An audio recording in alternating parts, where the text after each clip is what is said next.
नमस्कार मित्रांनो, राज्यात 1 एप्रिल 2026 पासून 4 मोठे बदल करण्यात येणार आहेत. अर्थात 4 नवीन नियम लागू होणार आहेत.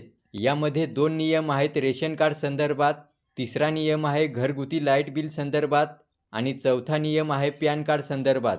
तर मित्रांनो, 1 एप्रिल 2026 पासून हे जे 4 मोठे बदल होणार आहेत, याबाबत सविस्तर माहिती या व्हिडिओमध्ये आपण जाणून घेणार आहोत. व्हिडिओ शेवटपर्यंत पहा आणि चॅनेल सबस्क्राईब केला नसेल तर सबस्क्राईब अवश्य करा. चला व्हिडिओ सुरू करूया. तर पहा मित्रांनो, सर्वात आधी आपण रेशन कार्ड संदर्भात कोणते 2 नवीन बदल होणार आहेत हे पाहूया.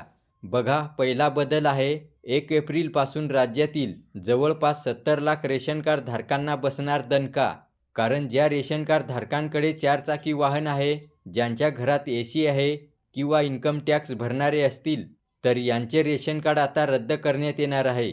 आणि दुसरा मोठा बदल आहे, ज्या रेशन कार्ड धारकांची रेशन दुकानामध्ये KYC करणे बाकी आहे, त्या रेशन कार्ड धारकांनी 1 एप्रिल पासून रेशन दुकानात आपली KYC केली नाही तर त्या लाभार्थ्यांचे रेशन कार्ड हे तात्पुरत्या स्वरूपात बंद केले जाणार आहे.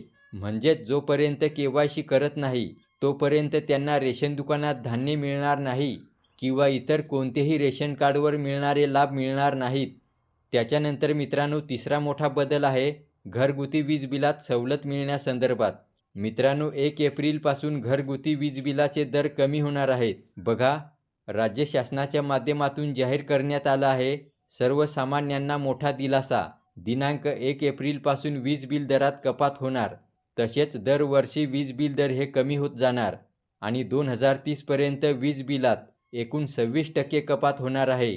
आणि मित्रांनो, चौथा मोठा बदल होणार आहे तो म्हणजे पॅन कार्ड संदर्भात. बघा, पूर्वी नवीन पॅन कार्ड काढण्यासाठी फक्त आधार कार्डची गरज होती आणि पॅन कार्डवर जे नाव पाहिजे होते ते टाकता येत होते. मात्र आता 1 एप्रिलपासून नवीन पॅन कार्ड काढण्यासाठी एक जन्माचा पुरावा देखील द्यावा लागणार आहे. मग यामध्ये जन्माचा दाखला, मतदान कार्ड, 10वीचे प्रमाणपत्र, ड्रायव्हिंग लायसन्स, ॲफिडेव्हिट प्रतिज्ञापत्र, पासपोर्ट किंवा अन्य शासकीय कागदपत्रे यापैकी एक पुरावा लागेल. तसेच आधार कार्डवर जे नाव असेल तेच नाव पॅन कार्डवर येणार आहे. तर मित्रांनो, हे 4 मोठे बदल म्हणजेच हे नवीन 4 नियम दिनांक 1 एप्रिल 2026 पासून राज्यात लागू होणार आहेत. व्हिडिओला लाईक करा आणि चॅनेल सबस्क्राईब केला नसेल तर सबस्क्राईब अवश्य करा. धन्यवाद.